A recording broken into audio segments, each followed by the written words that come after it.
Welcome to Bethlehem Bible Talk. Awali hari ini dengan firman Tuhan dan teruslah berjalan bersama Yesus. Shalom Bapak Ibu terkasih, hari yang baru, hari yang penuh sukacita, hari yang membawa kita kembali melihat bagaimana anugerah Tuhan selalu cukup dalam hidup kita. Amin. Ya Bapak Ibu terkasih, tema kita hari ini adalah bersemangatlah. Bacaan dari Amsal 18 ayat 14 saya akan bacakan.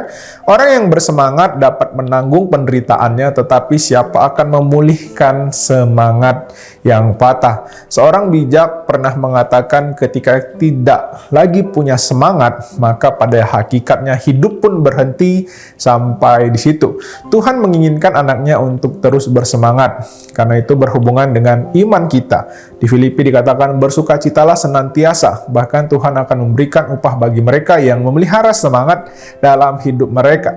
Kita akan mempelajari dua hal tentang semangat melalui Amsal 18 ayat 14. Sebuah survei yang dilakukan para CEO perusahaan yang termasuk dalam Fortune 500 menunjukkan bahwa lebih dari 50% CEO perusahaan tersebut rata-rata mendapat nilai C ketika mereka kuliah.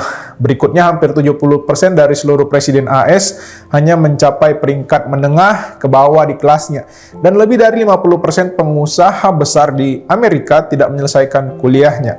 Pertanyaannya, apa sebenarnya yang menyebabkan orang-orang yang tampaknya biasa-biasa saja mampu mencapai hal-hal besar dan menjadi orang-orang yang luar biasa? Jawabannya adalah semangat.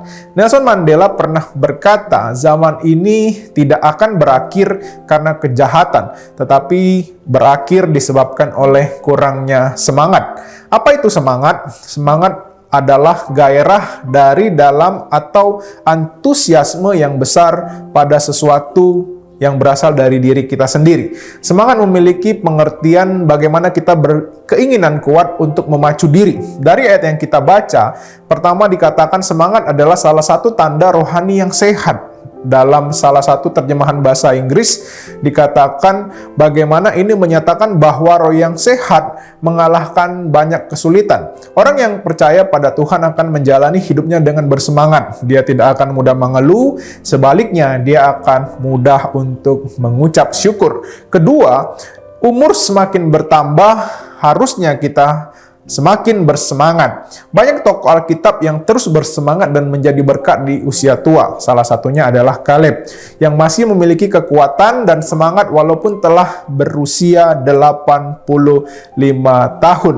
Bapak Ibu terkasih, sebagian orang meminta tolong kepada Tuhan, namun tidak mau menguatkan hati dan hidup menurut firman-Nya. Ingatlah bahwa Tuhan sangat mengasihi kita. Oleh sebab itulah dia tidak mau hidup anak-anaknya terus merosot. Salah satu Amsal menyatakan bahwa hati yang gembira adalah obat yang manjur, tetapi semangat yang patah mengeringkan tulang. Bapak Ibu terkasih, kemudian Tuhan juga berulang kali mengatakan berbahagialah, bersukacitalah, dan sebagainya.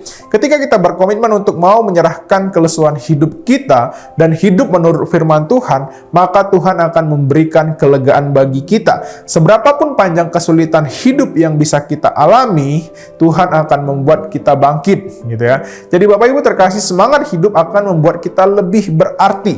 Semangat hidup juga akan mengalahkan segala kekhawatiran kita dalam menjalani hidup. Semangat hidup yang kita ucapkan di pagi hari menjadi awal yang menentukan ketika kita melangkahkan kaki meninggalkan rumah.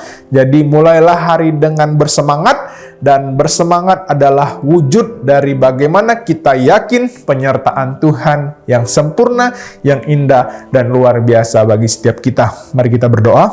Bapa di sorga, kami sungguh bersyukur untuk firman-Mu. Tolonglah di dalam kehidupan kami, hari lepas hari, kami bukan hidup dalam kelesuan, tapi kami hidup dalam sukacita akan Tuhan. Kami meyakini bahwa Tuhan beserta dengan kami, Tuhan menyertai kami, sehingga itulah yang menjadi penyemangat, penopang hidup kami. Terima kasih Bapa, dalam nama Yesus Allah yang hidup. Haleluya. Amin. Tuhan Yesus memberkati setiap kita. Demikianlah Bible Talk hari ini. Tuhan Yesus memberkati.